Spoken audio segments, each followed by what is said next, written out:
अधिष्ठाता महोदय, मैं बहुत आपका आभारी हूँ कि आपने एक अत्यंत गंभीर चिंता के विषय को इस सदन में मुझे उठाने का अवसर दिया है। ये चिंता केवल हमारे लिए नहीं है, सत्ता पक्ष के लिए नहीं, बल्कि चाहे सत्ता पक्ष हो प्रतिपक्ष हो, संपूर्ण समाज के लिए। आज आर्टिफिशियल इंटेलिजेंस का इस्तेमाल करके जिस तरह से डीप फेक टेक्नोलॉजी के माध्यम से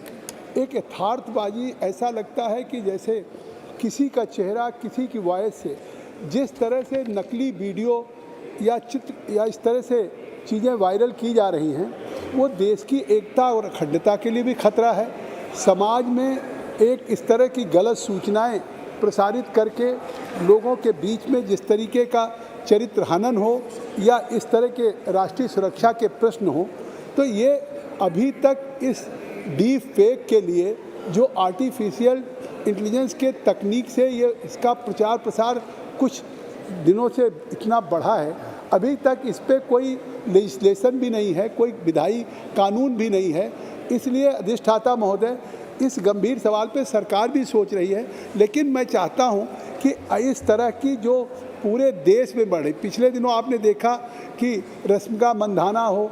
या आलिया भट्ट हो, इस तरह से चाहे फिल्म स्टार हों, पब्लिक लाइफ के जीवन के, चाहे सत्ता पक्ष प्रतिपक्ष के सांसद हों, हम लोग सार्वजनिक जीवन में काम करते हैं और इस तकनीक का दुरुपयोग करके